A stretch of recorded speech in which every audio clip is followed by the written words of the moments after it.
this newspaper looking wrapping. It's sick. The Inverse Courier, July 2nd, 1909. And it's just a whole thing. I'm not gonna read it, but that's gonna say it's 1 to 5 players,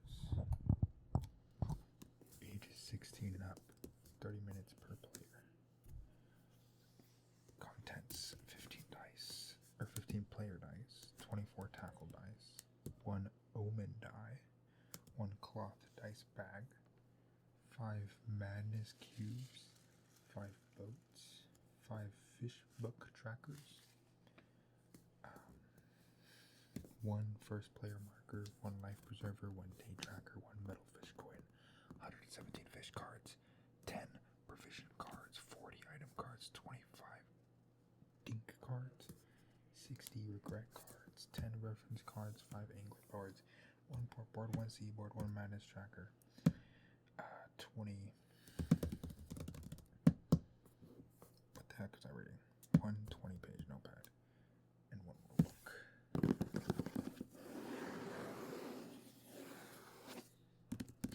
They're also watching a movie or something in the other room, and it's kind of loud, so hopefully you can't hear it that much, but we'll see. Oops. Tactics games.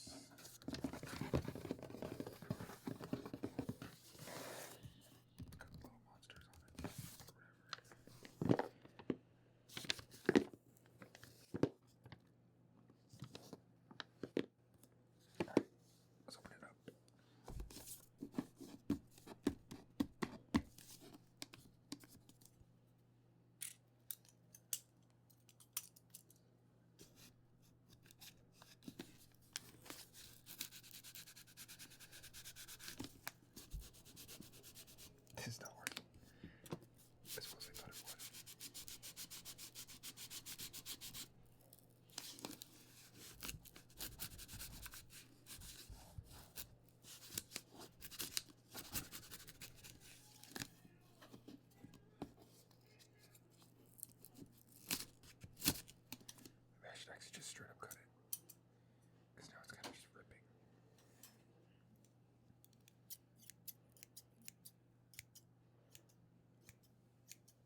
is a horror fishing game for 1 to 5 adults about reeling progressively more disturbing things out of the briny deep. Manage your madness, push your luck, and say your prayers as you set sail for the eldritch deep. There's a catch. Regrets can creep up on you. There are greater rewards to be won from acquiring regrets. But push your luck too far, and you could stand to lose a great deal. Maybe even your mind. What will you reel in? Over 140 unique fish and fish-adjacent things are out there waiting for you in the depths, each more bizarre than the last. And then I already read all the contents, and it says, study shadows to decide where to fish, and they have different sized shadows and stuff. Equip your hardened angler with weird fishing tackle. Rod of the dead. Reel of the infinite. And a jar of leeches.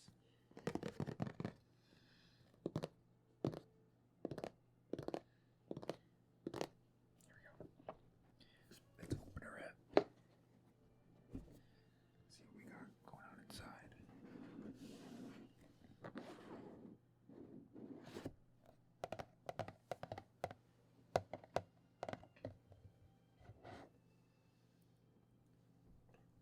Adjusting the camera.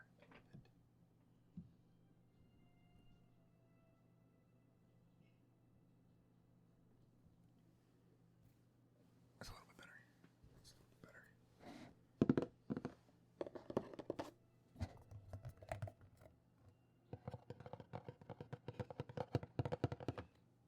Oh, dang. That's kind of sick. Got some art inside the box. It's like a whole room. You got the floor on the bottom, the ceiling on the top, you got the walls with stuff hanging. You got the guy, and random stuff. This fish got legs. It's like a spider octopus thing. That's pretty sick. Okay, we're back. I accidentally dropped the top of the box on the keyboard and paused the recording. Alright, so now we're inside the box. We got the Angler's Guide to Fishing, which I imagine is like the rule book. Yeah, it's the rule book. I guess it's like a little cheat sheet of what all the different things mean and then the icons. It's pretty cool. And yeah, a lot of stuff, in-depth guides about how to play and everything.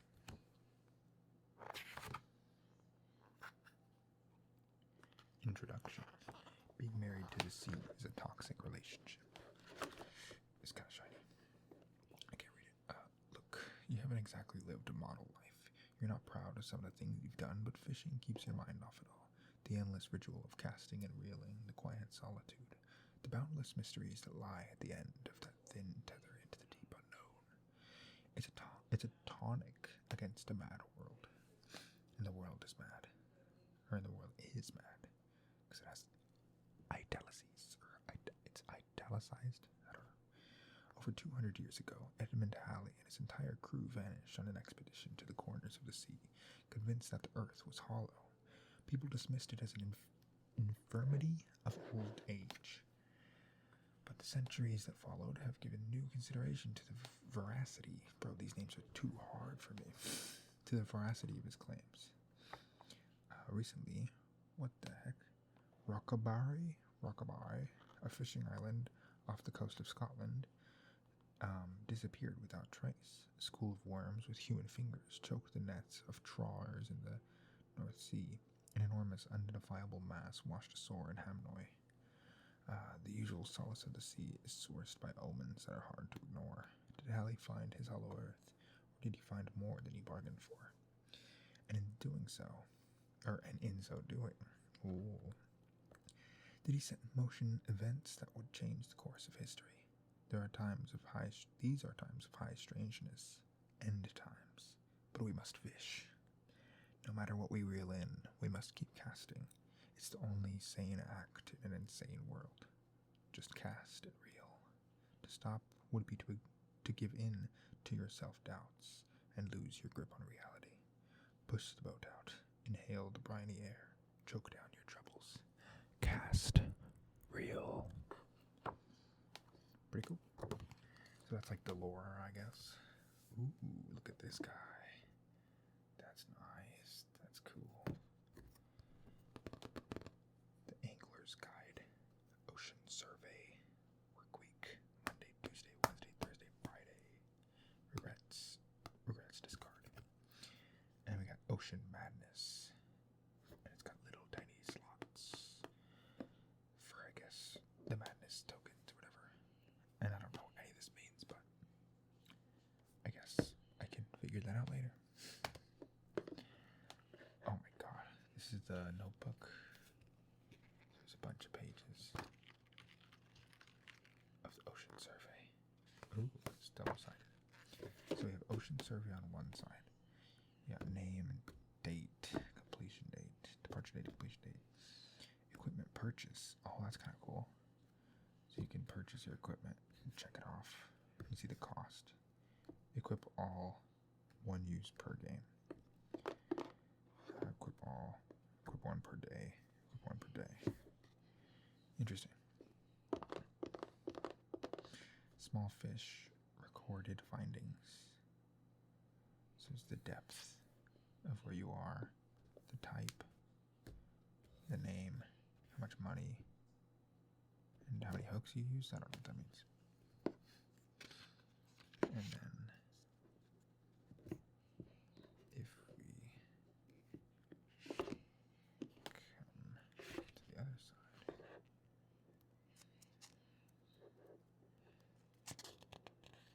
what's this?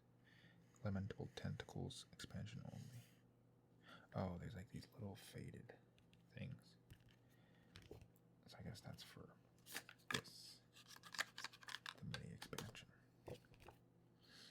And then we got middling fish, recorded findings. It's the same thing. And then large fish, recorded findings. Interesting, interesting. Very interesting. I do really like these kind of games that are more like depthful, I guess, but I rarely play them because most of the people that I end up playing board games with, like, you know, more fast-paced, easy to get into, easy to understand games where you can just play and laugh and have fun, which I do enjoy. But these games that are more like more steps, pretty much, and a lot more things you have to be thinking about and getting into and recording and stuff like this. It's kind of sick. We got another board. These boards are really nice. Like, they're really, like, nice. I don't know.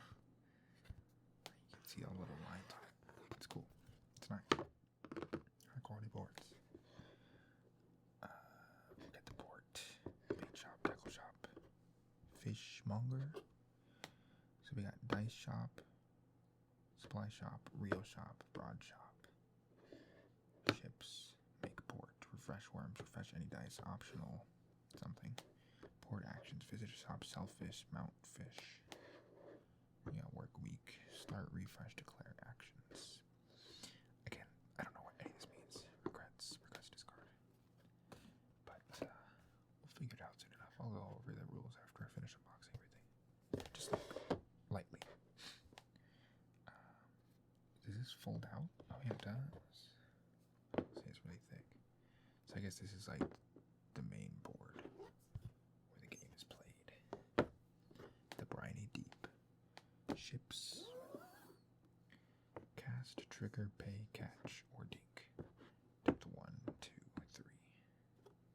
Graveyard 3, graveyard 2, graveyard 1.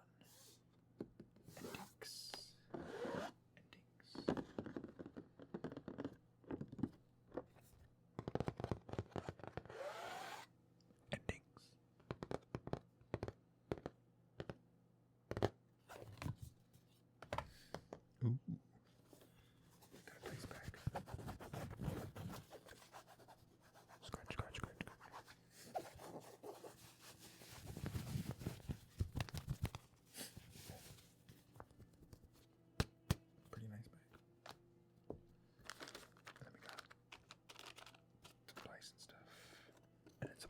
I think these are like the character boards. We got Alba. Are these different? Oh, I don't know what the difference is. I guess just the different people. Oh, and there's people on the other side too. Balb. I like him. I like that guy. Fresh spent. Money. Price catch. Trophy. Rod reel. Interesting. That's cool. Then we got Hugo. And Hogu. Hugo and Hogu. We got Isla. We got Ela. We got Bert. And we got Burp. Is it like a regular person and like a fish version of him? Alba. Balb. Yeah, they're all like, what's that word? What is that word? Frick. Like where it's the same letters but it makes a different word. Homophones? Or something like that. I don't know. Yeah, Hugo and Hogu. Isla and Ela. I guess that one's not a homophone, but it's similar. Then we got Bert and Burp. I like Burp. He's cool. Then we got Fred. Let's guess what the name would be. Fred. And we got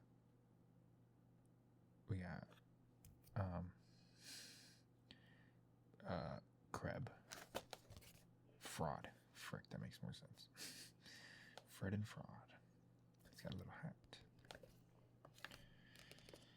And then we got some more things. These are the life preservers. Pop out the inside. It's this little ring. We're going to keep it like that though for now. And then we got some cards. These are cards. I guess they're all different stuff. Item supply cards. Depth 3 cards. Depth 2 cards. Let's take a gander at some of these cards. Supply. Book of the Deep. Bag of maggots. That's gross. That's really gross. Oh, that's not. I want a supply card. Absent. Nice.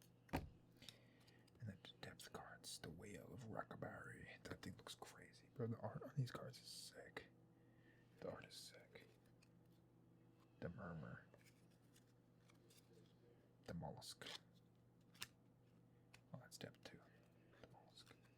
They got fingers. It's crazy. The Sarcastic Fringe Head. That's kind of sick. Kind of sick.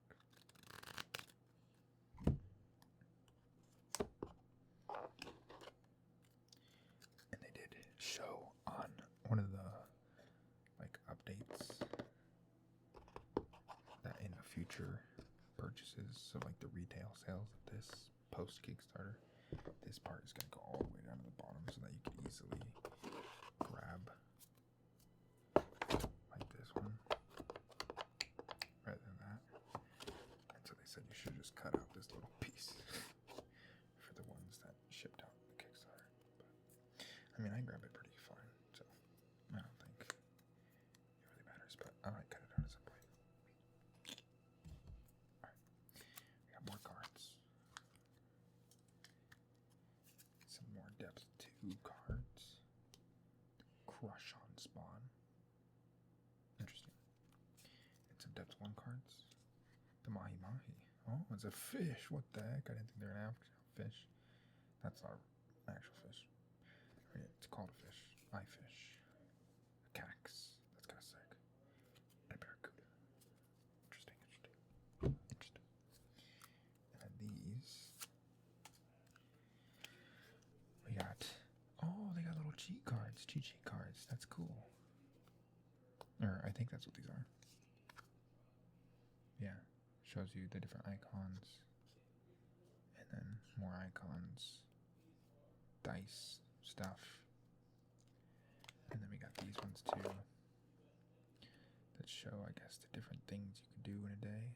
You may use items or you fish at any time during your turn. And then the other side is showing the different depths. Small, mid, large, difficulty.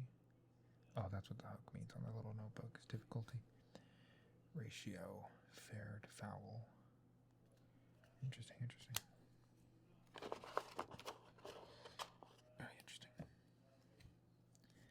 And then these are regret cards. Okay, we're back. We returned.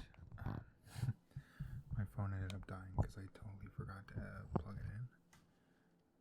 So, yeah, we are finally back to unboxing it. Stuff has moved around probably, I'm sure, because I was kind of just messing with stuff and looking around at things while I was charging. But we should be good to go now. Just making sure everything is good to go. Alright. Okay. I have no idea where we were, so we're just kind of gonna show the rest of the stuff that isn't out, and then we're gonna go through and do a brief I don't know. I'm still debating because I could do just like a brief overview of the rules and how it plays and then call it, or I could do that and do like a mini solo game, because that is an option, which take like maybe 20 minutes or something like that, I think it's that. Or I can end it at the end of just like the brief overview and then do a longer solo playthrough, just like 30 minutes, in another video. So I'm kind of thinking still. We'll see how long it takes to get through the rules and kind of briefly overview how it plays. And if I think I could just shove it all into one, then I'll do that. If not, it'll be a separate one. But, yeah. So I think we've shown all the cards, pretty much. And then we just have these stuff, which come in bags.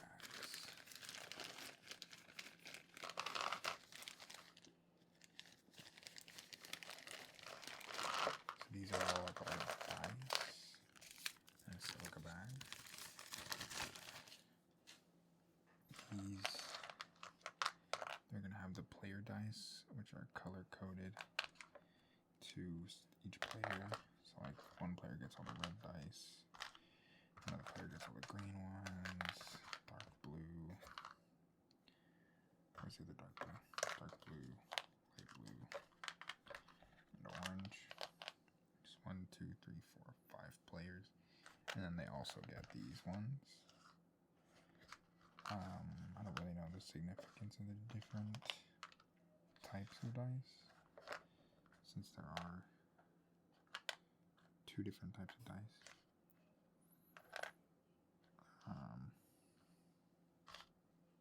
Actually, these aren't player dice. These, I think, are the depths dice. I think, because there are 5 players, so there should be 5 sets of the player dice. There's only 3 sets of these, and there's a bunch of them. So I think they are just kind of a totally separate thing. And then there's this, is the omen dice. I don't really know what that is. Then we have this little coin here. I don't know what this is either. Maybe this is the madness coin that I was saying, or whatever it was. No. It is cool though. It's like a metal coin. Maybe it's like a type deal. I'm not sure. And these are your player boats. You got your boats here, just like that. Little boats. Color coded to each 5 players. 5 players? 5 players. As well as another silica gel bag. There's the 5th player. And then we got these little guys, which I think are for this. It like tracks your madness as you get higher, or something like that, I think. So I think you all kind of start over here, each player tracks their madness.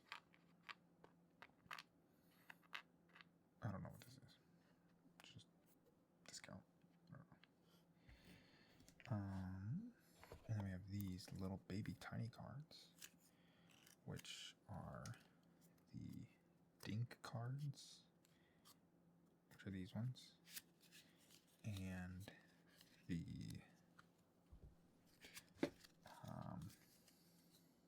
I forget what these are called. The other cards. But the little itty bitty baby cards. Oh, the regret cards, I think. Yeah. The regret cards. That plane is probably pretty loud. I should close my window, I guess. But it's gonna get hot in here, and I don't want to turn on my fan, so we're just gonna have to wait for it to pass. Hopefully, not get a super loud car. We have this anchor piece. I don't know what that is. Oh, this is that safety raft or whatever. So there's one wooden one, and then there's the 5 little cutout ones. I don't know. And then there's a little lighthouse. So that is all of the pieces. That is everything involved in the base game. I'm not sure if it's all on screen at the moment, but that's all the different stuff that we got going on here. All this jazz. So now let's hop into this guy. Let's see what we got going on here. I believe it's just more Micro Monster cards. Let's see. More to regret. Make sure the mic isn't in frame. As if the ocean wasn't bad enough, this expansion adds 18 spanking new fish to torment and horrify players, including the great old one himself, plus 5 player ability cards that are dealt out at the start of the game, introducing new game mechanics and scaling with your madness. What's not to loathe? Contents: 1 rule card, 18 fish cards, 5 biggest regret player ability cards.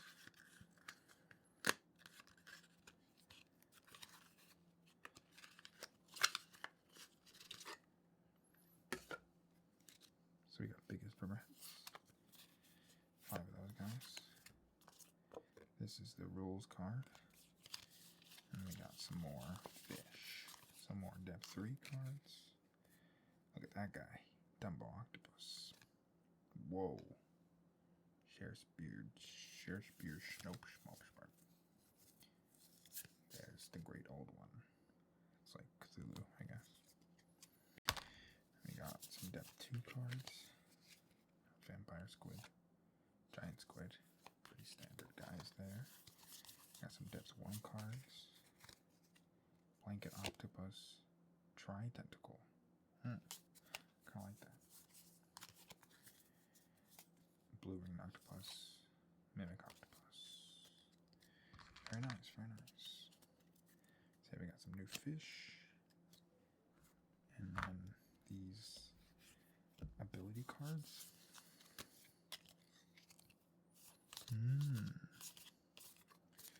So I guess it just like adds different stuff, and this is like, I guess it unlocks more abilities as you get more madness. So that's interesting. And then there's a little rule card on that. But we're gonna keep these separated for now. And let's hop into the rules a little bit. See what's popping. So this is the Angler's Guide to Fishing. Right. We read this, looked at all the contents already. Oh, this is the day tracker. Which is gonna let's clean this up actually, so we could do like a mini, like kind of show things happening as I read them kind of thing.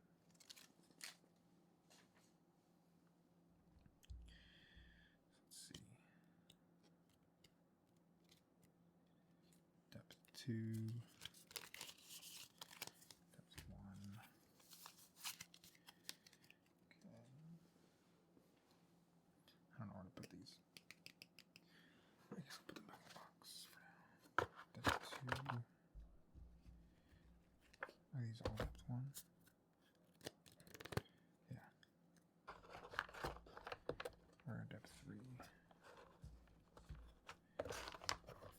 Ooh, that's deep. Well, we're at depth 3. Crap, are they part of this? Oh no. Depth 3 cards.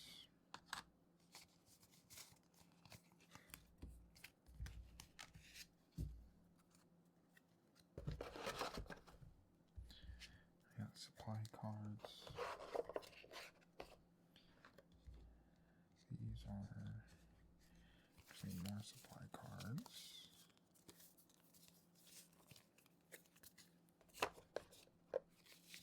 And we have the reels and rods.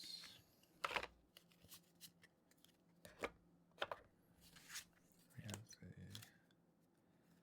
lifeboat monstrous regret guys. The cheat sheets. Can of worms.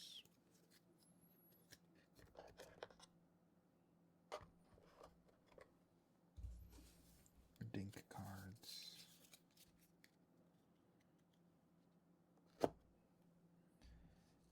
The regret cards.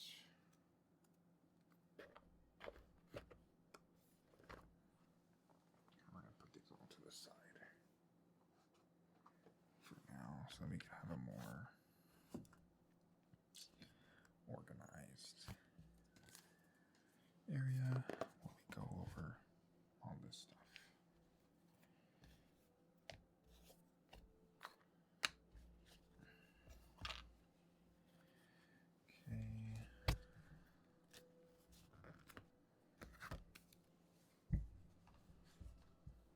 So let's see.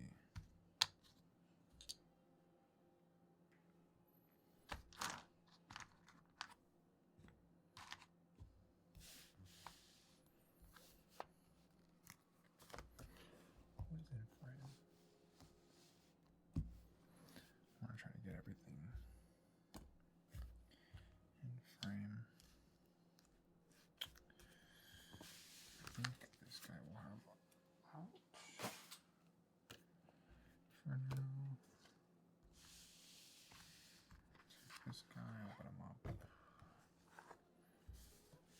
This guy over here. Maybe something like that. Looks good. Getting a good amount of glare on that, but it is what it is. Alright, let's see.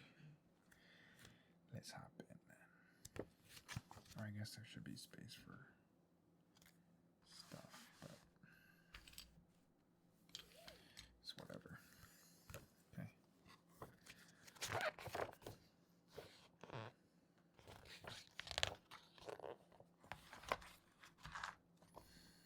So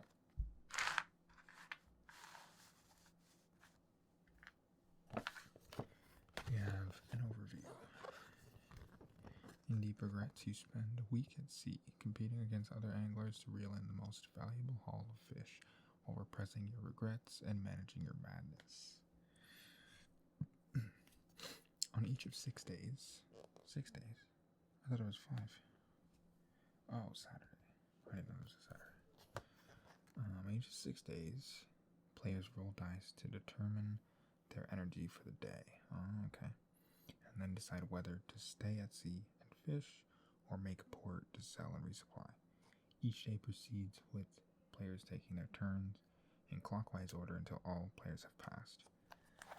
At the end of the week, players calculate their scores and their highest wins. But there's a catch. Regrets. They can creep up on you. There are bigger rewards to be won by acquiring more and more regrets, but push your luck too much and you could stand to lose a great deal. At the end of the game, the player with the heaviest burden of regrets has been racked with guilt, overcome by madness, and must suffer grave consequences, discarding one of the trophy fish they've mounted during the game. Can you still win with the most regrets? Maybe, but it's a difficult albatross to bear.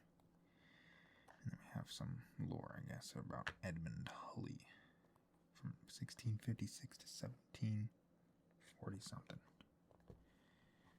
They're an English astrophysicist and mathematician known most prominently for predicting the appearance of the comet that shares his name. He also turned his attention downwards, creating a diving bell in which he spent 4 hours underwater, giving himself barotrauma. His legacy was later overshadowed by the publication of his widely disputed theory that Earth was hollow. He disappeared in 1740 on a sea voyage north to find the truth.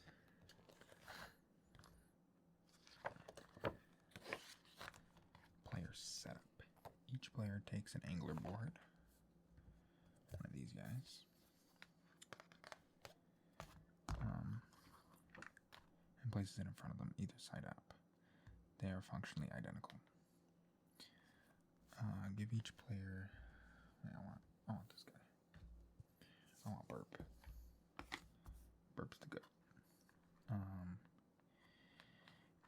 What are they? You give each player one fish buck tracker in their color. What the hell is that? This? Fish buck tracker. Okay, where are those cheat sheet cards?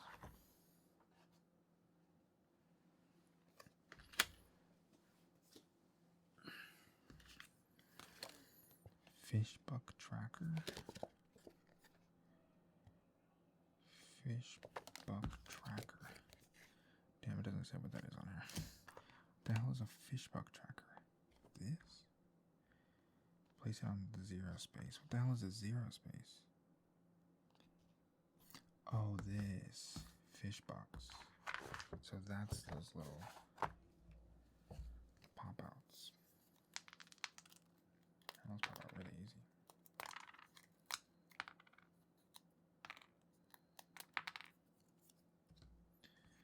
So these are the fish buck tracker. So everybody gets one of those. Put those over there.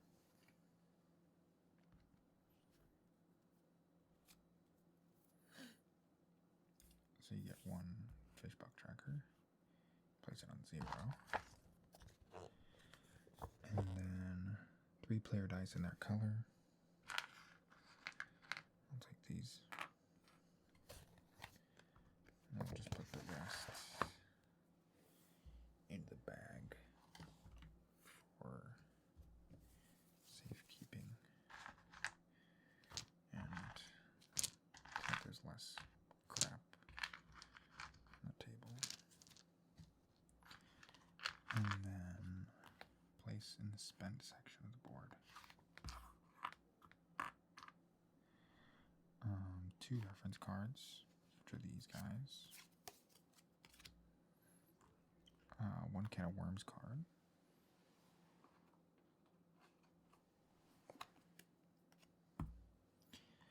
And 1 lifeboat card.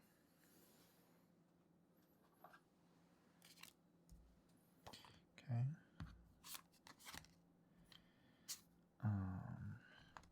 The first day is always spent at sea, so place each player's boat at depth of 1. So that would be this color. I'll place it like this so you can see the boat. And I'll put the other boats in the bag.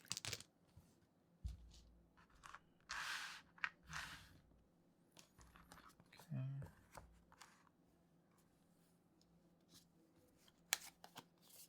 Let's put these ones up here for now. And let's do this.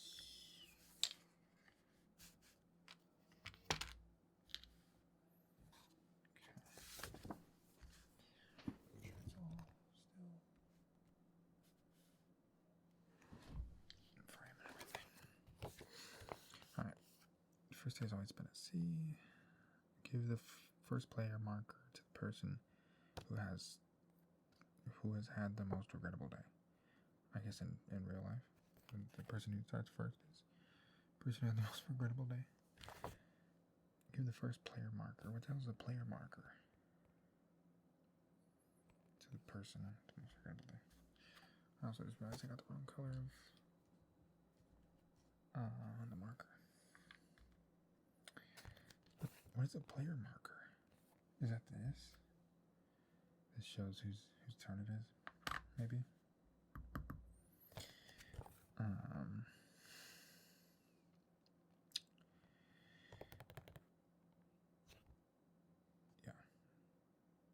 even says what it is. Oh, it's this. So I don't know what this is. This is the player marker. So I would have this with me to signify that I'm starting first. And then it goes around to everyone. Then we got the port set up. Place the port board at the end of the table. This is as far as I can go.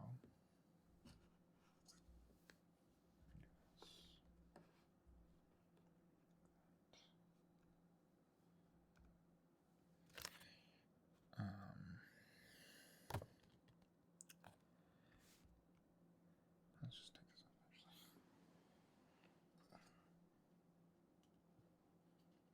I'll put these up here. Okay. For a normal game, 30 minutes per player. Place the day tracker on Monday. Where's the day tracker? This guy. Place her on Monday. So I'll go right there. Monday. Then for a shorter game, place it on Tuesday. So you could just like skip one day, I guess. Place all tackle dice into the dice bag. Place the bag nearby. So I gotta have the bag empty. Damn it.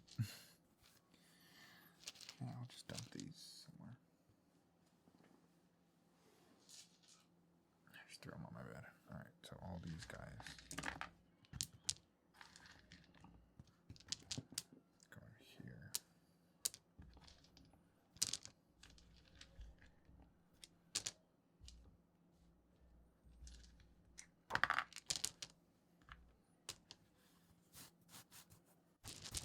That was so loud, I was trying to do that.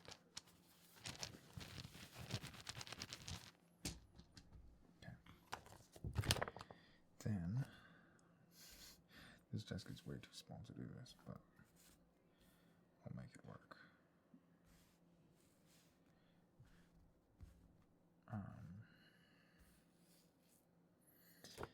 Then we have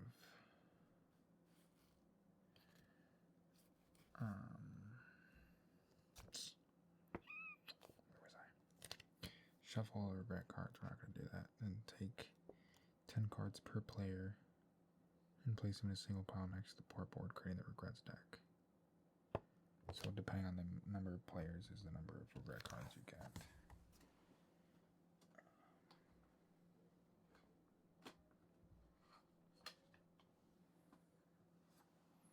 Are these the regret cards? We're just going to put one there for visual signification. Then return the rest of the box. Shuffle the rods, reels, and supplies decks and place them below the port board face down in the appropriate spots. Right there. So it would go like supply card, reel,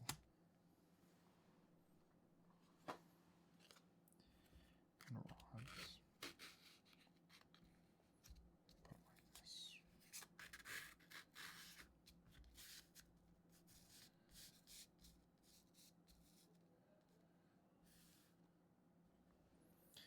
Okay. Then we got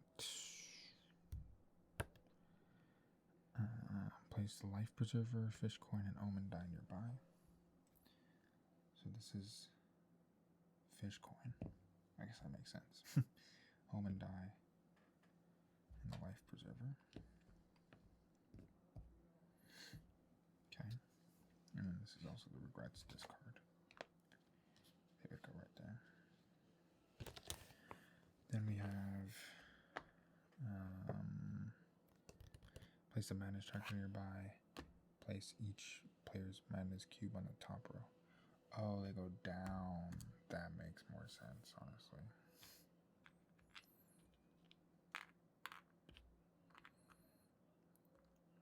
They're like this. I was gonna say there's no like signifier of what it means. And there's also dotted lines going this way. and all the stuff like this. So that makes way more sense.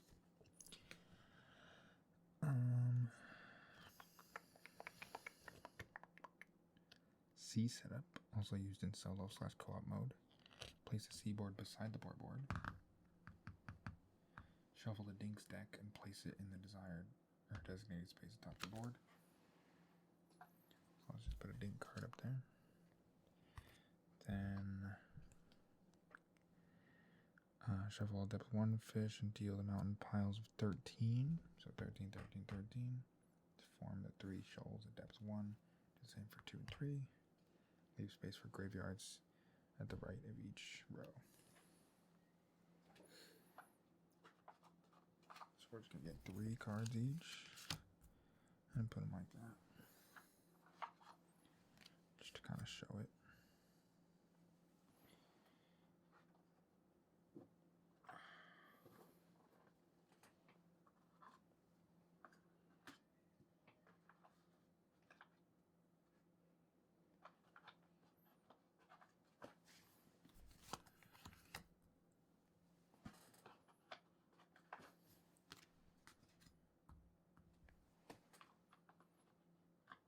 Yeah, I definitely do need to cut out that part of the box, so because it is mighty hard to get them out.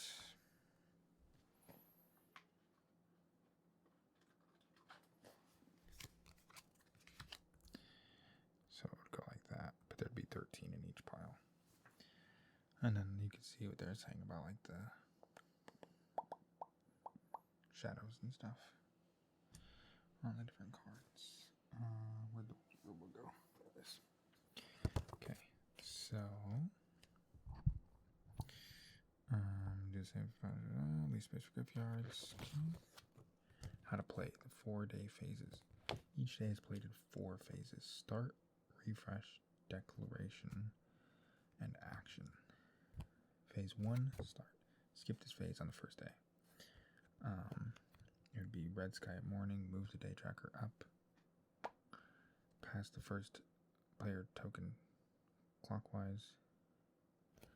Oh, that makes sense why you don't do it on the first day, because it just stay there, but after the first day.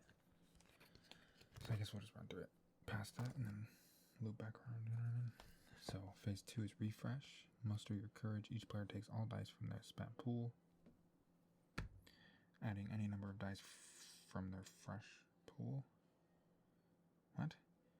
Player takes all the dice from the spent pool, adding any number of dice from the fresh pool, and rolls them. I guess that might happen in this, but I don't know. And rolls them. So rolls all of them. Then they choose dice to place into the fresh pool until their max dice limit is reached. See Madness Base 21. So it depends on like how much they can have. I don't know what that means, but I'll just put them all in here for now, I guess. I guess we'll just check and see what that means. Page 21.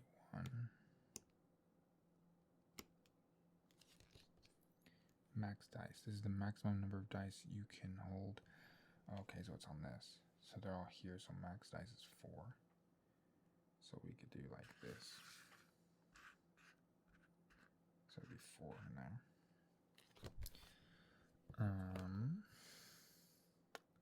Any remaining dice are placed in the spent pool. Throw the life preserver. The player who has the highest total of fresh dice values, and in case of ties, his earliest in the order takes the life preserver and gives it to another player of their choice. So you just give it to whoever. I guess in solo playthrough it doesn't matter. Life preserver may be discarded at sea to reduce the difficulty of a single fish by 2 hooks, or at port to reduce the cost of visiting a single shop by 2 coins. Okay, we got some more lore stuff. I'm not going to read it, but there it is if you want to read it, I guess. Hopefully it's not much glare, but who knows? Who knows? Then it's declaration. Skip this phase on the first day. Okay, so phase 4 is action. Take turns, starting with the first player and proceeding clockwise. Each player can take 1 action or pass. The actions a player can take on their turn depends on whether they are at sea or at port. So on day 1, everyone is at sea. If a player cannot take an action they must pass. This continues until all but one player has passed. Once a player has passed, they are skipped in turn order and can no longer take actions, eat fish, or use items or dinks until the next day. Passing rewards when a player first passes and each... I totally lost where I was. When a player first passes and each time they are skipped in the turn order, they may either draw a dink card or discard one random regret card. So when they pass, and then each time they're skipped in the order, what does that mean? I don't know. Last to pass. Once all but one player has passed, the remaining player may take 2 more turns. The day ends immediately after their final turn with no further passing rewards. Play proceeds to the next day. Okay, so on day 1,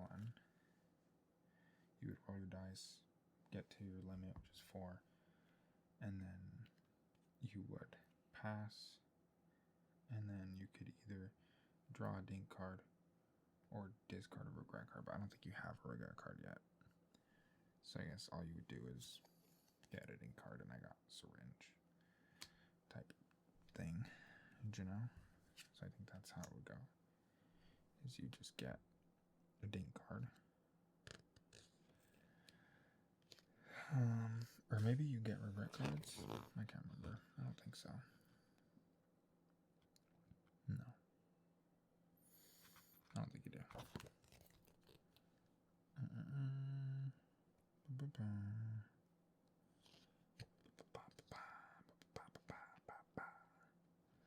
Once all ball players pass,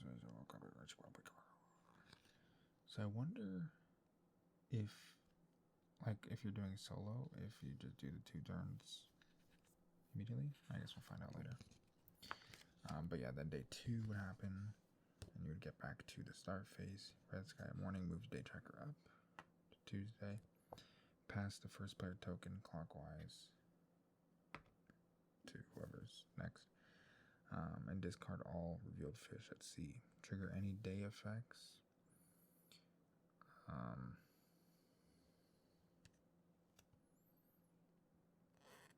I'm trying to think if maybe, like, because maybe they can do an action of casting. Yeah, because I guess these are the actions: cast, trigger, pay, catch, or dink. So I guess you can... Yeah, you can take one action or pass, so I guess you can fish. I think. I'm not sure, though, to be honest.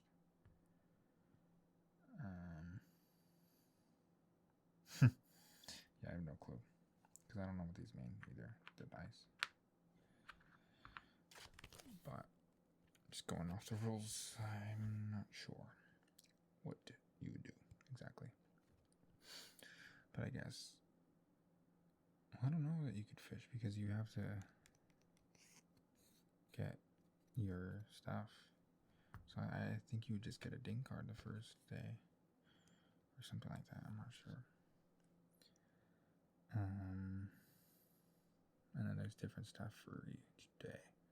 So on Tuesday, you would just move the day up, pass the token clockwise, and discard all revealed fish at sea. Trigger any day effect shown on the day tracker.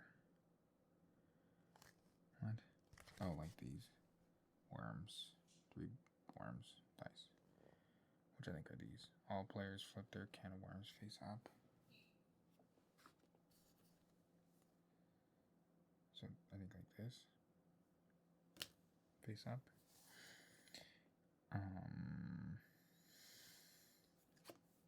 And then payday on Thursday. Flip worms on Friday. So I guess it just like refreshes. So you can like use your worms. And then you flip it over. And then if you go to port, you flip it over again. Or if you get to those 2 days, you flip it over. So you replenish your worms.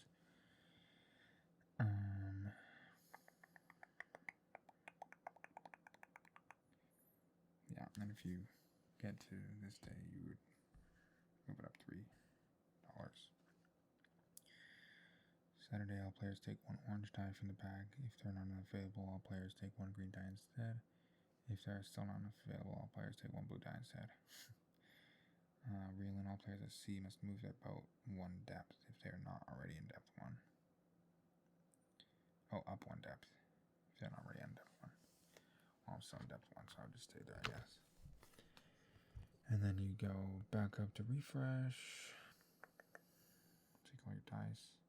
Yeah, I think I gotta keep reading through because I still don't understand what the heck this means. Okay, so these are your actions. On your turn, you may fish or abandon ship. How to fish. I feel like this is not ordered in the best way. Like, I guess it's fine to show how you play first and then show the actions. Because, like, you would need to know that you can take an action before knowing what the actions are. But, like, I don't know. I feel like the action should have been first so you can understand this with more context. But I guess you should kind of just skim to see what there is first, and then you can kind of hop between to see the details of it. So those are C actions. We have the fish anatomy, understanding what's on the fish cards. You have fish difficulty, showing the different difficulties, the shadows and stuff like that.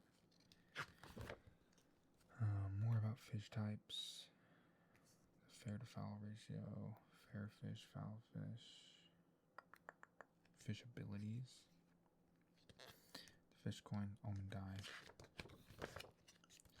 Then we have port actions, which are actions you would do at port, or you can do at port. Making port, how to mount your fish, free actions, regret cards. All about regret cards, drawing cards, discarding regret cards. Regrets at the end of the game. This is about madness, effects of madness.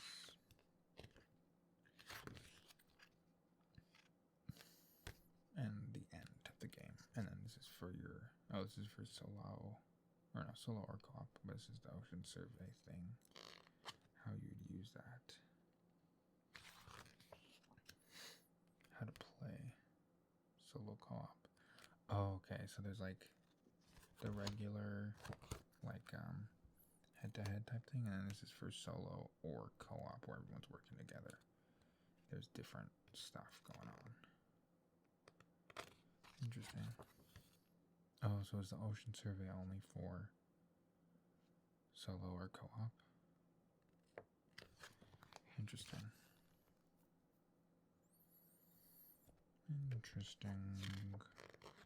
Cataloging.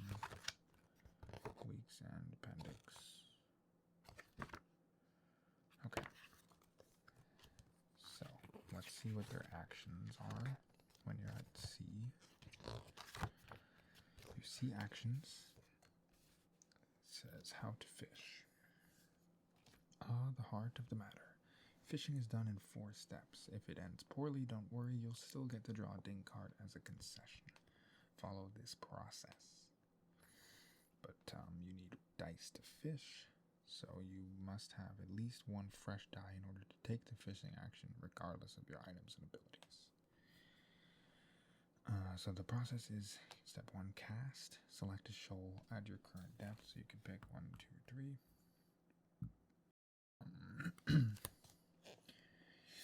And then you could pick based off of the shadows, which are small shadows are almost completely covered by the numeral. Oh, so that's just saying what the heck that is, but not saying what it means. So, small shadow, middling shadow, large shadow. You can speculate about how hard a fish will be to catch. There are 3 sizes of fish, small, middling, and large, each with consistent ranges of difficulty at each depth. You can see from the shadows on the back of each card what size the fish will be, then refer to the chart here or on the player reference cards.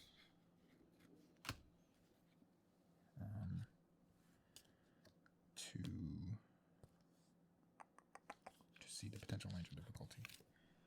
So, at depth 1, a small fish like this one is 0 to 2 difficulty, and these middling fish would be 1 to 3, and then if this was at depth 1, it would be 2 to 4, but since it's at depth 2, it's 3 to 5, and this is 2 to 4, and this is 1 to 3, and this one would be 4 to infinite.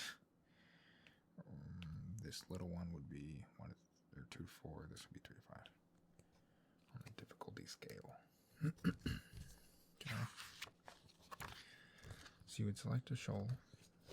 Once you've selected a shoal, the top fish at that shoal is on the hook, and you may not fish in any other shoal this action.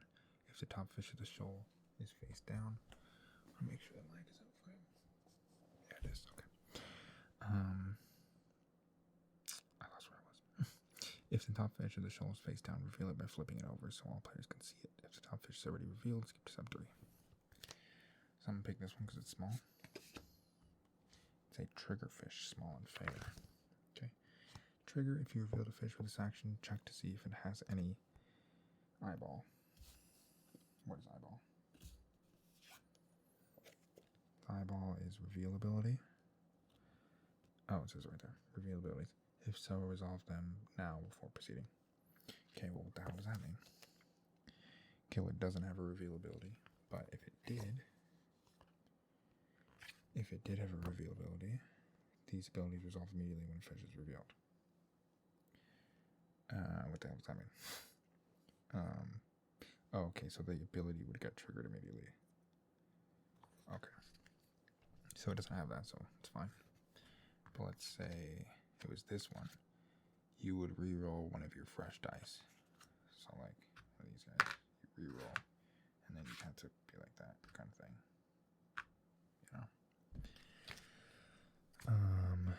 Pay. Check the fish difficulty in the upper right hand corner. 1. To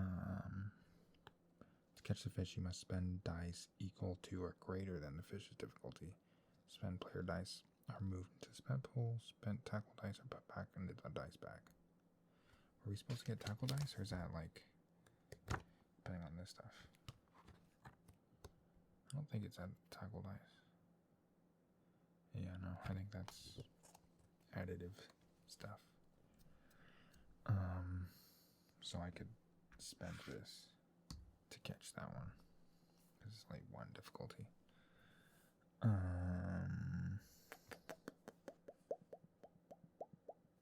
You cannot spend half dice. What the hell does that mean? So fish difficulty, spend at least 4 value of the dice.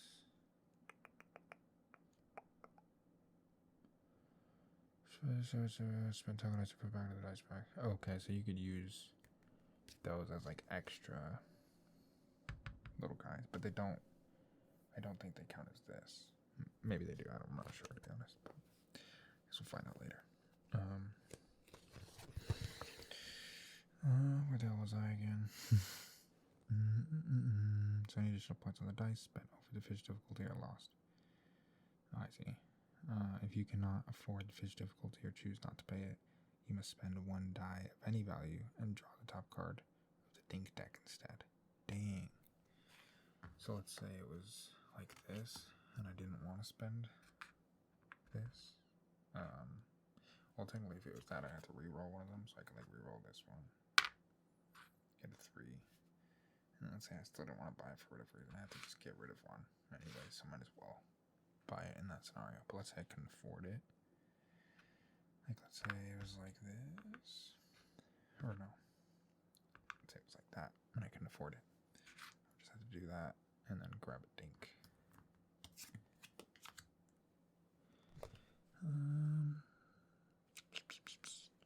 Spend 1 die of any value, draw the top card of the dink deck instead. Catch. If you catch a fish,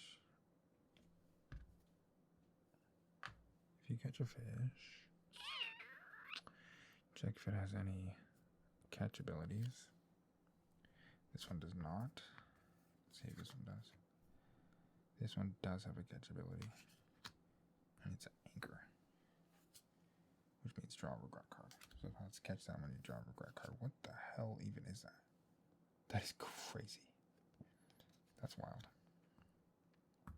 But this one doesn't have one, so yeah. And resolve them, then take the fish into your hand and keep it hidden from other players. You may encounter some fish that cannot be caught and are discarded after a triggered effect, or given to other players when field. With each fishing action, you may only try to catch 1 fish. fish, no matter the outcome. Then your turn ends.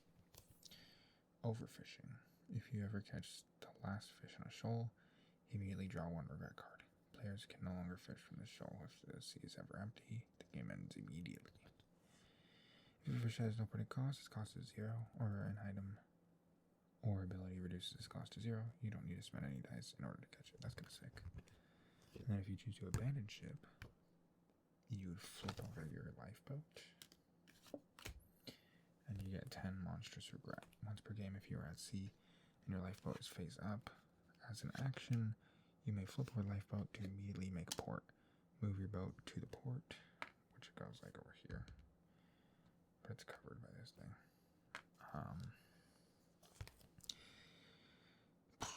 Move to the port board and follow the procedure for making port. You can now only take port actions for the rest of the day. It's a drastic act, but sometimes necessary.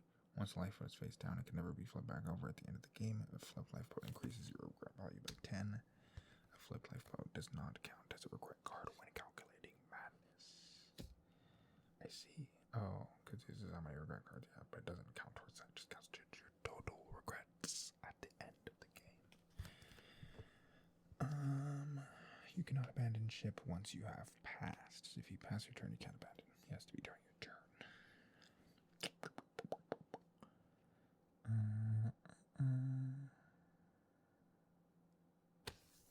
Free actions. You may also do any of the following on your turn. They don't count as actions. So you can do one of these and an action. Once your actions are just fish or abandon ship. And then if you choose to pass, you get a dink card. Drop sinkers. Before fishing, you may spend a die of any value to move your boat down 1 depth. Oh, okay. So let's say I didn't catch this fish and I wanted to go deeper. I could spend this guy and go down a depth, and then choose an action to say to do that. But let's say I was like already down in the madness and I had all 3 of these. I could go like this and then like this and be all the way down here. But I'm a little baby in the beginning of the game, so that would not happen. But yeah, you could drop sinkers, which means you just spend a die of any value. Move your boat down 1 depth. You must spend 1 die for each depth you wish to descend. Your boat remains at this depth until the start of the next day, when it will move up 1 depth. Use your can of worms. Before revealing, you can flip your worms to peek at a fish and decide to put it back on either the top or bottom of the shoal. Peek at one fish, but put it back on the top of the bottom of the shoal. Oh, okay, so that's what your worms are. So you can, you can use your can of worms before. So let's say it's like, I want this one, but I'm going to use my can of worms. Boom. See what it is. Now my can of worms is empty. And then I'm like, I don't really like it. I could put it back on the top or on the bottom, which it would be face up actually. You don't flip it back over. But you would leave it face up, but you could either keep it on the top or put it all the way back to the bottom of the shoal.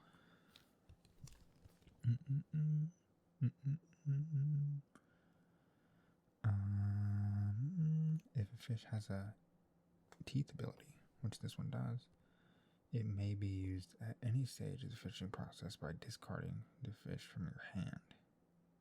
So let's say I had this in my hand. I could just use it to do what exactly? Eatability. I don't know what that means. Oh, that's what I just read. By discarding the fish from your hand. So I guess I could just discard it and it goes in the graveyard. I don't really know why you'd want to do that. But I guess that's something you could do if you wanted. Use the life preserver. If you have the life preserver, you may discard it to reduce a single fish's difficulty by 2 hooks. So let's say I flipped this one over and I had this and I was like, oh, I only want to spend this guy. I could discard that. He's now only worth 1. And then I could get him for 1. Which is why it has the number 2 on it. Or it has -2 actually. And can also use dinks or items. So some dinked rods, reels, and supply items can be used at sea for various benefits. This one, what does this one do? Discard this card equals 2 regret cards. So like if I had this one in my hand, I could discard it and get 2 regret cards for whatever reason. If you count for the difficulty cost of a fish or choose not to pay it, you may spend 1 die at any value and draw the top card of the dink deck instead. Any uncaught fish remain revealed until the start phase of the next day, when they are discarded. But then if you were to pass, you would also be able to get a dink card. Right? It's like you get a dink card or something else if you pass. You can either draw a dink card or discard one random regret card. Okay, so the fish anatomy. We're using the term fish very loosely here. Some of these things are very clearly not fish. Some of them completely defy description. Nevertheless, they mostly all have a few things in common. Value. This is the value of the fish, both for selling at port and for scoring at the end of the game. Note, fish value is affected by madness, but cannot decrease below 0.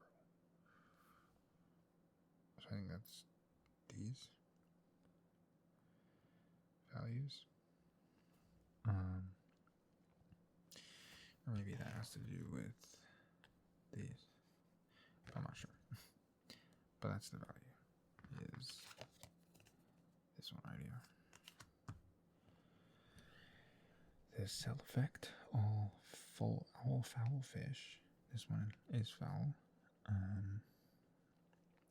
Cause you to draw 1 regret card when sold. You ruined somebody's day, you monster. So you can sell this, but if you sold it for 2 coins, you can go up 2 coins, but you have to draw a regret card as well. Shows you your name. If you need to get the fish's attention, this is the name to use. Difficulty. This is how hard the fish is to catch. When fishing, you must spend a dice equal to or greater than value fish's difficulty in order to catch it. Size and type.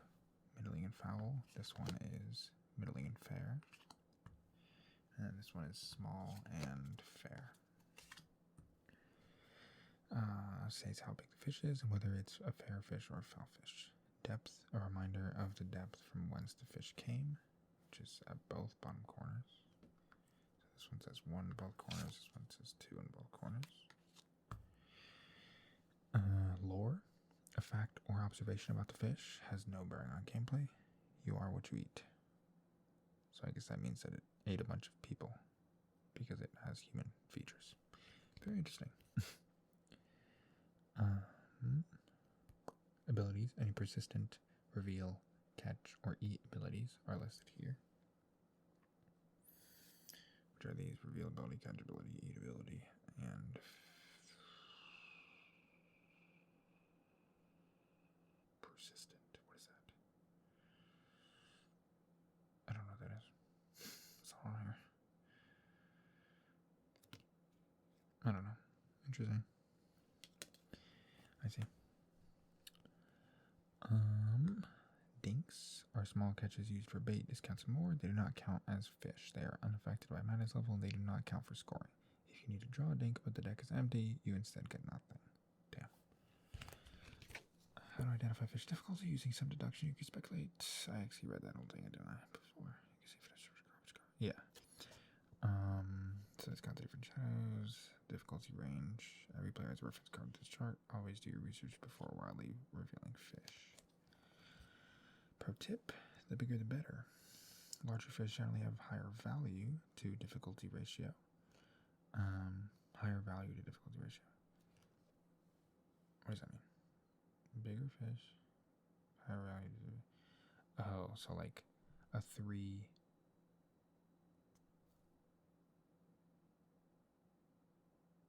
What does that mean, actually? Larger fish generally have higher value to difficulty ratio. So I think it means like a small that's a 2 difficulty generally would have less value ratio to like a large 2. I don't know what that freaking means.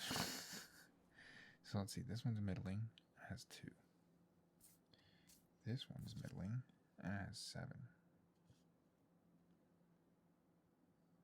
Yeah, I'm freaking out, man. Larger fish generally have higher value to difficulty ratios. I think it's just saying like this. Like this small fish has a 1-to-1 ratio. This one has also a 1-to-1, but this one has a 5-to-7 ratio. And like this large, doesn't have either of them.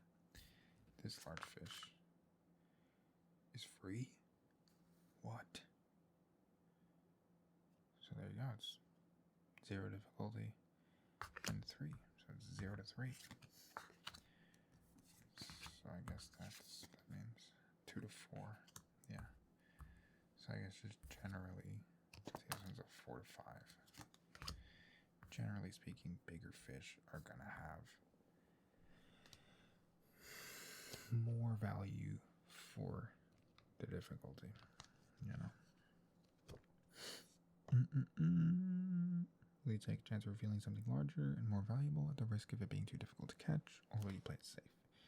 Another pro tip, the deeper the more difficult fish of the same size are more difficult to catch at deeper depths. Make sure you check the correct difficulty range and are adequately prepared before committing to reveal a fish. How to identify fish type. There are 2 types of fish, fair and foul. You can tell a fish's type by the color of the text and borders on the card. So we have a foul fish and a fair fish. Blue, green. Blue, green.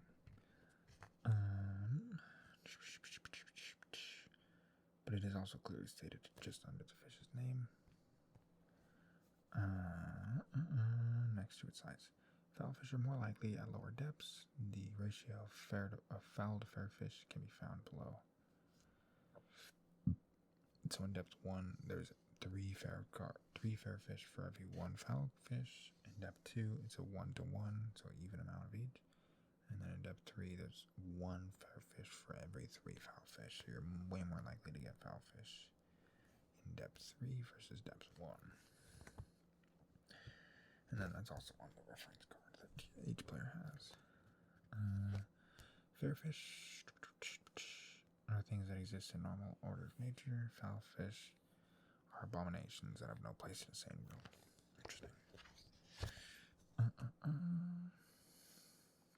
Madness affects value. Fish values are affected by madness according to type. Okay, so like fair value and foul value. So let's say I was at like 5 madness, I would be in this level. If I was to have a fair fish, the value is +1. But if I have foul fish, it stays the same. And then foul's like up here. Fair value +1, foul down 1. So they get affected by your madness score.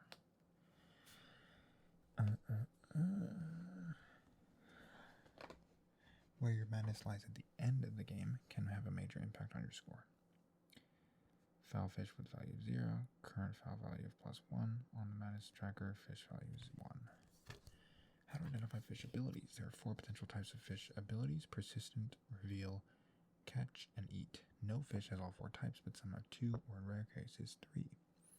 Persistent, these abilities are always in effect so long as the fish is revealed. So I guess that just means that it has no little thing on it.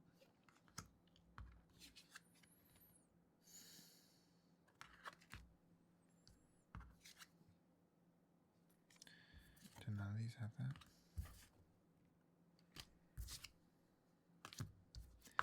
Yeah, literally none of these have that. I want to find one that's like that.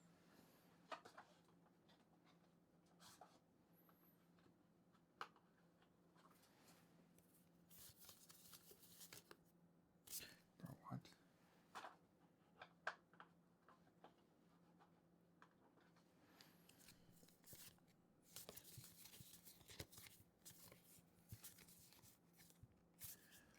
What?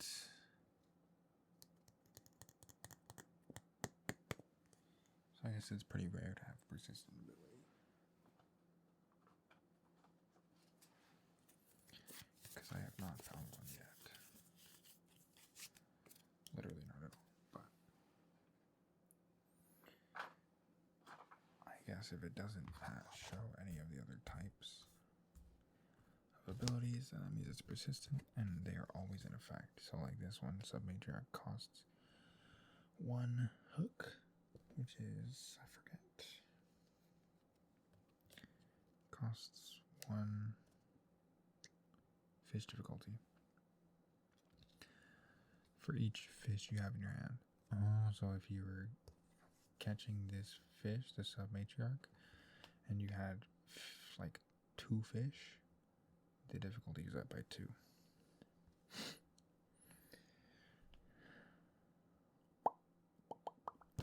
Catch abilities resolve immediately when a fish is caught, so it just gets triggered immediately. Reveal abilities, or immediately after you catch it. Reveal abilities resolve when it's revealed, so immediately when it's flipped over, it gets triggered. And then eat is only used when you're discarding a fish, which I think is also selling it, right? I think it said selling. Or no, you just eat it and discard. Yeah, that's like a free ability that you can do. A free action is you can discard it and then it triggers whatever the thing is. The fish coin, which can be triggered on some cards, I think.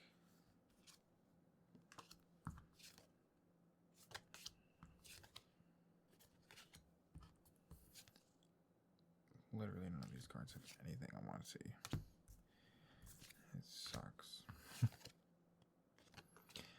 Anyways, if it has this thing, then it means that the fish has an ability that requires the flip of the fish coin. So you flip it and resolve either the heads or tails effect accordingly. Okay, now I need to find a card like that because that doesn't make any damn sense. But you would flip your guy. Let's say it's heads.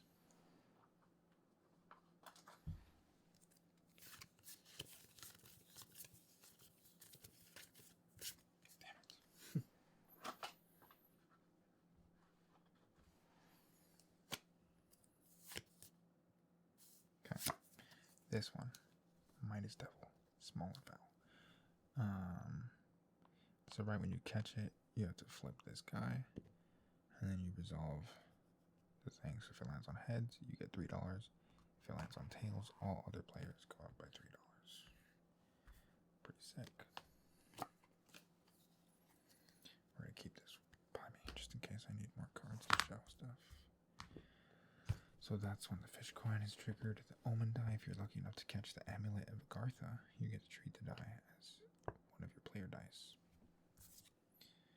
Yeah, I don't know what the amulet of Agartha is, but apparently I think that's probably an item. Maybe? I don't know. Or no, it's a fish, because it says catch. So if you catch that, you take this and it counts as one of your things.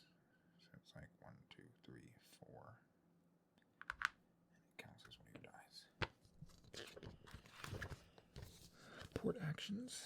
So if you're at port, which happens on the second day, right? I think it's on day 2 you go back to port, if I'm correct.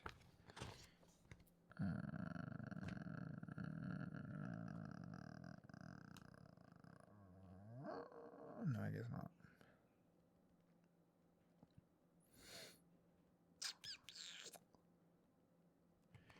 I mean, you'd have to port at some point, I imagine. But I think that's one of your actions, right? You can fish or abandon a ship at sea.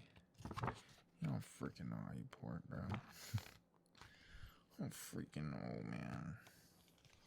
I thought it was like something that just happens.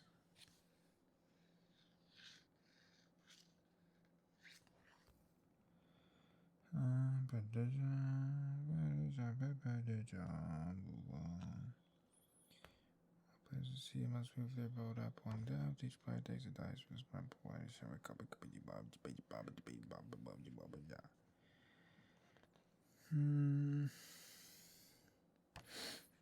Starting with the first player percent clockwise, each player declares whether they want to. Okay. So after you do these two, then the players decide whether they want to stay at sea or go to port. And that's when the port actions come into play. You can either sell, shop, or mount. For selling fish, you choose any number of the fish in your hand and sell them for their value, modified by their current madness. Take the correct amount of money and discard all sold fish to their respective graveyards. You cannot have more than $10 at any time. Any additional income is lost. For each foul fish you sold, you must take one regret card. Foul fish always sell for their current value before you draw the regret cards for selling them. What does that mean? I guess like if you pull a regret card. Oh, because like if you pull a regret card, and let's say you had 3, and then you sell a foul fish, you have to pull 1, but you would also go down this. The foul value will always be like, so if you sold a foul fish, had 3 regret cards in your hand, you would still sell it for -1 value rather than selling it for its actual value. It sells at whatever the current price is when you make the action. Makes sense?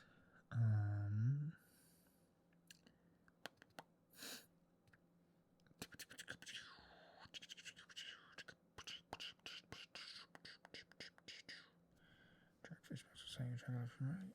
What is this? Fair fish value? I guess that's just saying that when you sell a fish, it's also affecting the fair fish value. How to shop. Choose a shop you haven't already visited on this trip to the port. What? Oh, so maybe like if you stay at port for multiple days, you can,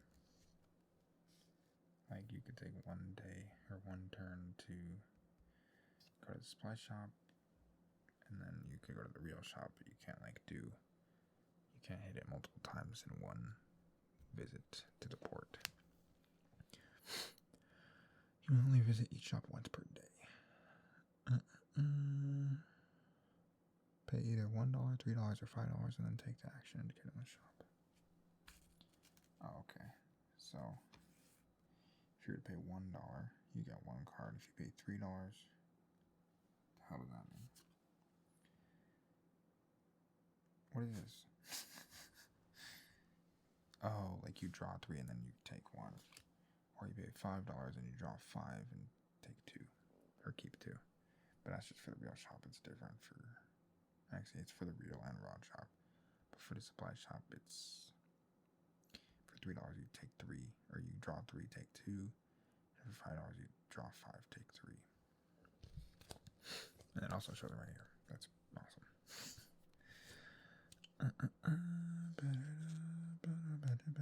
Dice shop. Oh, dice shop. I didn't even see that. I guess you could already buy. Oh, that's where these dice come in. You could buy them. So you can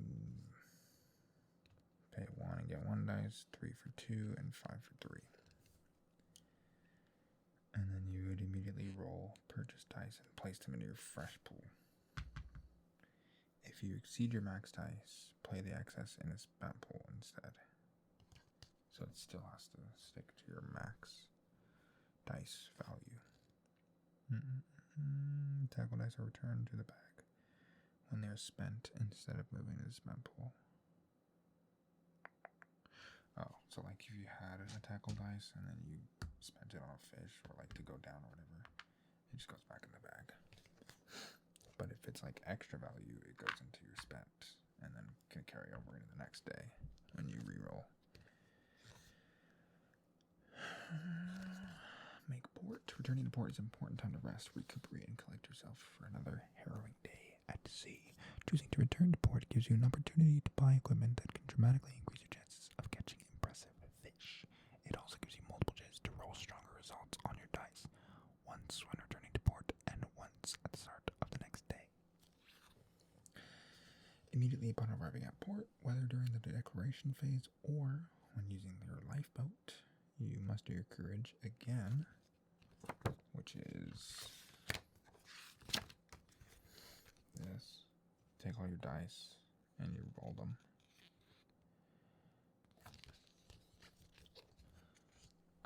So once you arrive at port, you re-roll your dice. And then you flip your can of worms face up. So whenever you get to port, you refill your can of worms, as well as refilling it when you hit Wednesday and Friday. And then you discard one regret card. This is optional. You can always just sulk. So when you port, you can discard a regret card, or you can just not. You have the choice. And I think you can pick that one, because like if you, what was it? If you choose to, there was something else. Yeah, when you pass, you could either draw a ding card or discard one random regret card. So for that, if you're passing on a turn, you could draw one of these or discard a random regret card. But if you were to arrive at port, you can choose to discard a chosen regret card. How to mount fish. Choose up to 3 fish from your hand and mount them in any empty slots at the top of your angler board. These. You got 2 trophy spots, which doubles the value, and then the prize catch spot, which triples it. You may not mount more than 1 fish per slot. At the end of the game, all mounted fish values will be modified by the multiplier in the slot. Note, you can never unmount or replace mounted fish. At the end of the game, the player with the highest regret value will lose one of their mounted fish. Gotcha.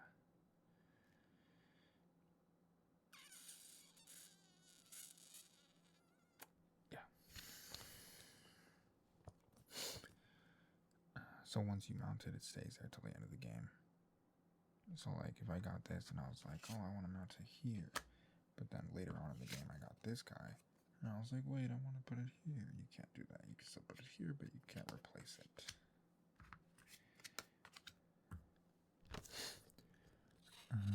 Free actions. You may do any of the following on your turn. You could use Life Preserver. If you have it, you may discard it to reduce the cost of any sale shop item by $2. And you can also use your ding cards. Some of the dings can be used at port to reduce the cost of the shop.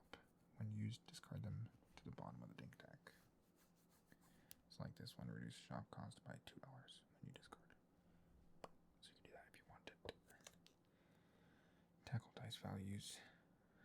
Each color of tackle dice has different pip values, as indicated here. What the hell are pip values?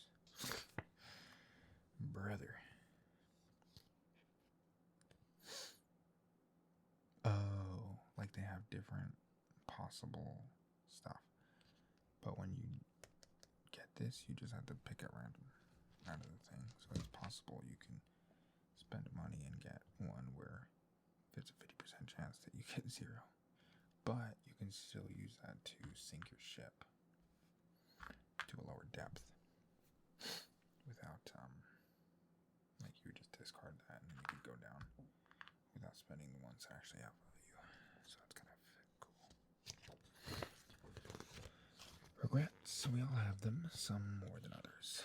Over the course of the game, you're going to collect a lot of regret cards. They represent things you've done in life of which you've particularly ashamed. Viewed as a whole, they paint a picture of a life poorly lived. You must keep your regret cards face down in front of you in such a way they can be counted, and you must disclose your number of regret cards honestly if asked. And they have different values: 0, 1, 2, and 3. Trivial regret, nagging regret, heavy regret, and deep regret. So like this is a trivial regret. It adds 0. Oh. Okay, so if you have a regret card, it increases this. But at the end of the game, when you're counting up the value of the regrets, this one would count as 0 added to that total. Versus these ones, which add more value. And then like this guy would add 10, but doesn't increase this.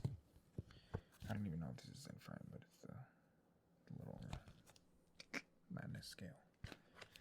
Regret cards versus regret value. That's what I just talked about, I think. Yeah. Number of regret cards affect your madness, and then the regret value only affects the end of game scoring.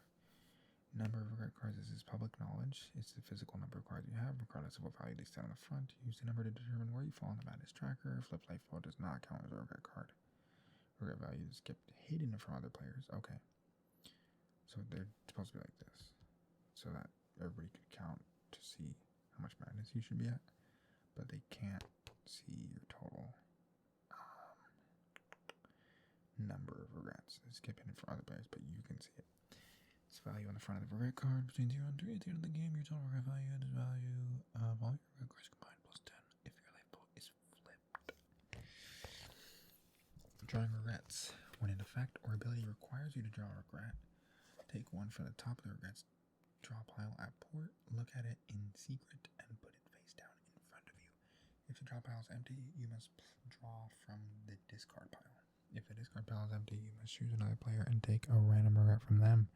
Very interesting. So if you have to draw a regret card, you have to draw a regret card, even if there's none over here. If there's none in the regret pile, you take discarded one. If there's none in that, you would take from another player, which is pretty interesting.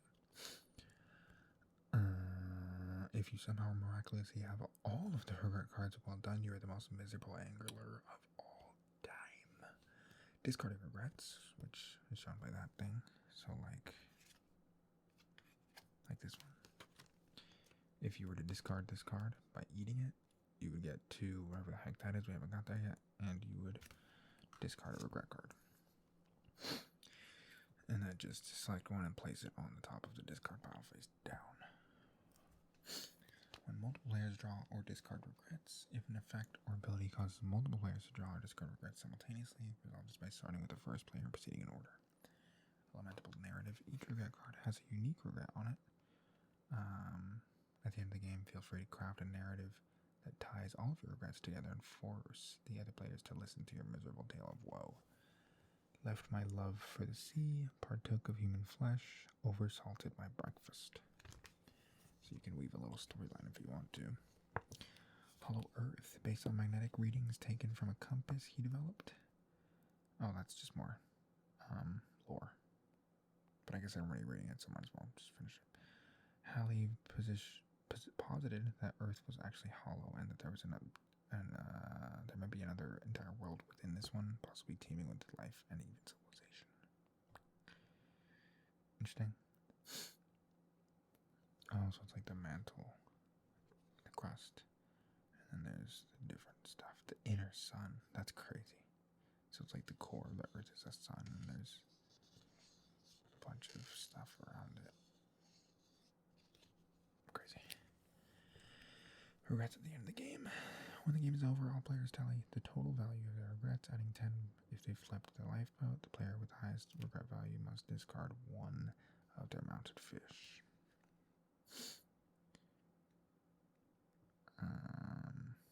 And then we'll see on page 22 if you can choose or not, but I don't imagine you can. Madness. As your sanity slips away, it becomes harder to ignore your regrets. As your regrets mount, your sanity slips away. It's a vicious cycle.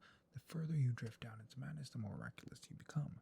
You have fewer compunctions, I don't know what the hell those are willing to work longer hours and manipulate and mislead others. In your desperation, you might resort to thievery or cannibalism. There is freedom in the madness, a freedom that can greatly benefit you and perhaps help you best the other anglers. But it could also cost you dearly. Tracking madness. Madness is tracked in real time by the number of regret cards you have. As you draw and discard regrets, adjust your position on the madness tracker appropriately. Diagnosing the effects of madness. Fair and foul values. Your madness level affects the value of all fish. Fair and foul, both selling and scoring. Whenever you sell a fish, modify its value according to the madness tracker. As you send these subs away, fair flesh become less desirable, and foul fish more covetous to you. At the end of the game, modify all of your fish values according to the madness tracker. Port discount. When you reach the bottom of the madness tracker, every shop you visit at port costs $1 less. making it totally free to visit shops at the cheapest tier. Your desperation has climaxed and you're willing to cheat, swindle, and outright shoplift, you miserable thief. And as you have 13 plus cards, which is crazy. But there is 60 total cards in the deck. So, quite a bit to go around. Max dice, this is the maximum number of dice you can place into your fresh pool at any time. Oh, it's the number of dice, not the value of the dice. So on turn 1, you can, so I can have all 3 of these. But let's say I bought 3 more dice. I can only have 1 in here, and then 2 would remain in the spent. I see. I thought it was total value of the dice, but it's total number of dice. That makes more sense.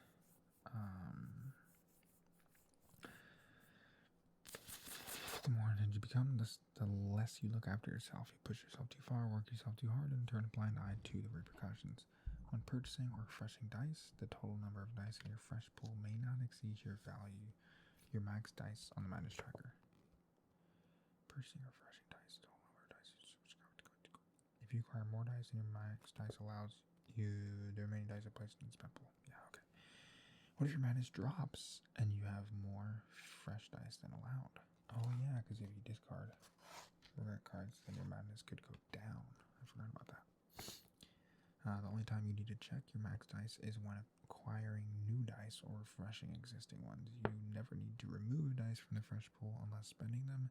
If your Madness drops and you have more dice in the fresh pool than your new max dice allows, you don't need to remove them. Gotcha. So if you already have them in your hand and this thing changes, you just keep what you got.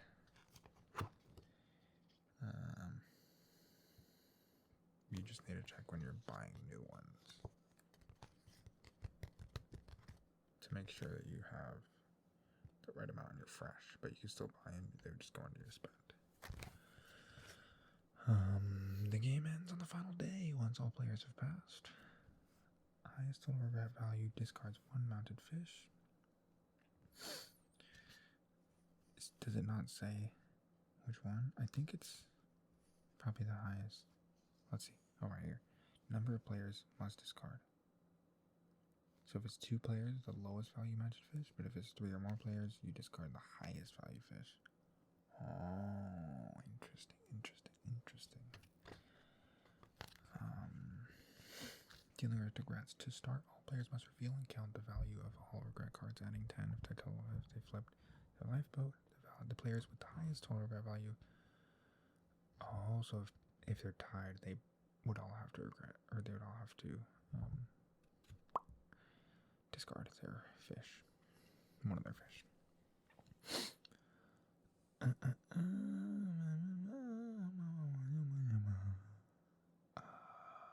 Counting up scores. End of game scores. Wait, what was I skipped a sentence. No, I didn't. I don't know. Anyways, yeah, so that's okay. Counting up scores. End of game scores include 3 things: fish in hand, mounted fish, and fish bucks. Fish in hand are scored by their printed value modified by your current level on the Madness Tracker. That's crazy. I just read that sentence and literally, like, every single word went straight through my head. I didn't understand anything I just read. That's crazy. So end of game scores include your fish, your mounted fish, and your fish bucks, which is this. So for fish in hand, they're scored by the printed value modified by your current level in the Madness Tracker. So let's say I end the game with these 2 fish, which would be a sad game for me. And let's say I was here on the Madness scale. I would have 7, right? Because it's 5 and 2. 7 total from the fish in hand, and then from mounted fish. Let's say I also had this guy actually, and he's on the prize catch. Score by the value modified by your current level on the Madness Tracker, and then multiplied by the thing on the mountain modifier. So it would be first. It's like PEMDAS but flipped. You do addition first. So for me, this is a foul fish, so it's equal, and then times 3. But if I was like right here, it would go up 1, then times 3. So it would be 3 times 3, 9 total. Fish bucks score 1 point for every $2. So let's add $5, you would get 2 extra points. Most players have totaled their scores. The player with the highest score wins. In the case of a tie, the player with the lower total regret value wins. Again, I read that sentence and didn't understand any of it. So the player with the highest score wins. In the case of a tie, the player with the lowest total regret value wins. Okay, so if there's a tie, 2 people have 12 points. Whoever has the lower regret value will win the game.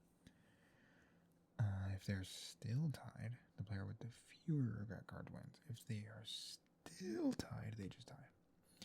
Stop being so competitive. Let it go. Then there's some example scores, but I don't want to read all that. And then there's a solo and co-op stuff, which involves the Ocean Survey notebook. And in that case of playing solo or co-op, you would flip the Ocean Madness to be on this. And I guess you don't have port because it has your work week. So I think you don't need this. I kind of do want to like look that over really quickly, but this is like a 2-hour video probably, so I'm not gonna do the playthrough thing. So I'll save going more into depth on these rules as well as actually playing through one of them for a future video. I'll probably record it right after this, but I'll put a little break in between it because I don't really want to upload back to back of the same thing. But maybe the next video after the next one will be this. So if you want to see that, make sure to subscribe. And then if that one is posted already, I'll put it in the card. So you can click on it right now to go watch it. And it'll also be in the description. But until then, subscribe.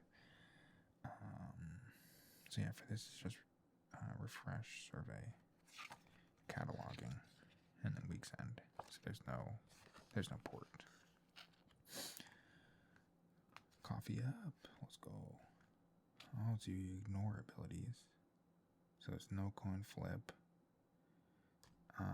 Ignore effects that target the players. Ignore effects that give you fish bucks. And then if you go down in depth, you stay there till the end of the game.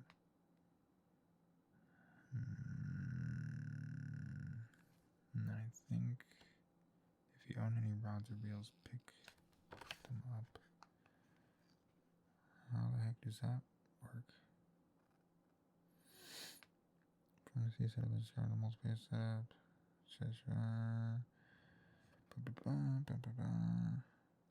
Choose a single anchor board. Place your bottle depth 1, take a can of worms. Any equipment you unlocked in previous solo games, as indicated on your Ocean Survey sheet.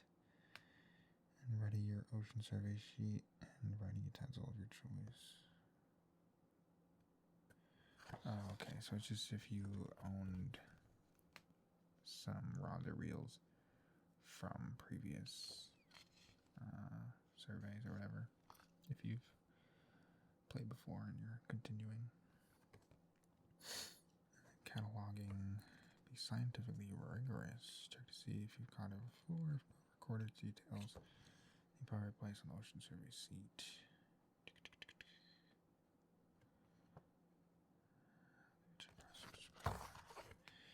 What is like the point of solo or co-op? Count regrets when you're done finishing. Count the total value of regrets. The quantity of your cards has no effect in solo mode on the printed values. Jettison fish. You got tired. You got sloppy. Your hold got overwhelmed. There were casualties. You must discard any combination of fish with a total value equal to or greater than the value of your regrets. Oh, so now your regrets equal the number of value of fish that you need to regret, or that you need to give up. Then you bring to port. Whatever cards left you get to bring back to the Institute to observe and study. On your ocean survey sheet, check the box to the left of each fish still in your possession. Unlock equipment. Count the total value of all fish you brought to port. You may spend this amount on unlocking equipment in any combination. Only items listed on the ocean survey sheet are available to unlock, and you must pay the cost printed on the sheet, which are right there. Place a check mark next to each space equipment you purchase. It will be usable in all future games.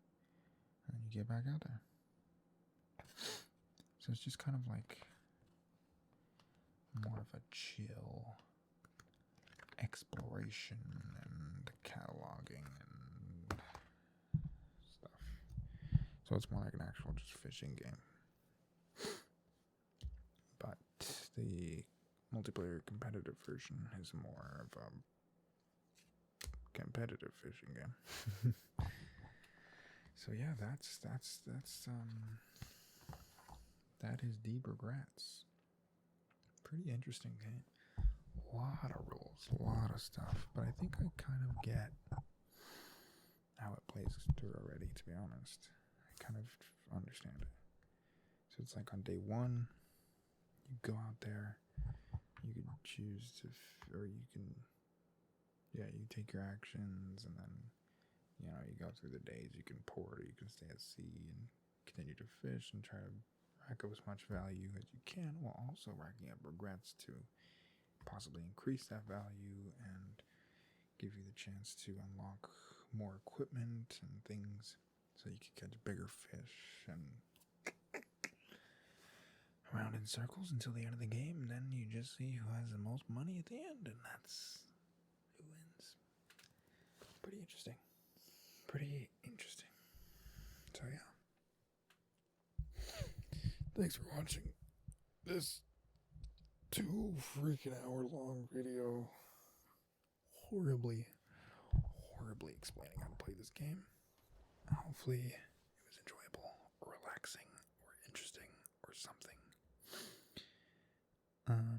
This is by no means affiliated or sponsored or anything with the game. I just saw it on Kickstarter one day, as I do many things, and thought that looks interesting, and I bought it. Since then, I've bought, I think, 1 or maybe 2 other board games from Kickstarter. So when that one gets in, I will also be doing one of these hell long things, and if it's possible, I will do a single player playthrough of it as well. But I don't know if that's a possibility with that one, but I will do my best with it. But that other game does look really interesting and looks sick. Not to say that this one isn't interesting and or sick. It is also both of those things, but the other one's freaking dope. So if you want to see another one of those these kinds of videos, subscribe so that you don't miss out on that one.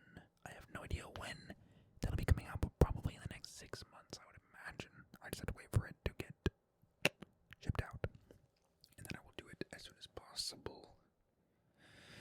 But as for the solo playthrough of this game, it'll be coming out probably after the next video, so hopefully within a week from now. But yeah, that's it for this one. Hope you enjoyed. Hope that you, I don't freaking know. Come back for another video if you want. If not, then have a good rest of your day or night or sleep or whatever it may be. But that's it for this one.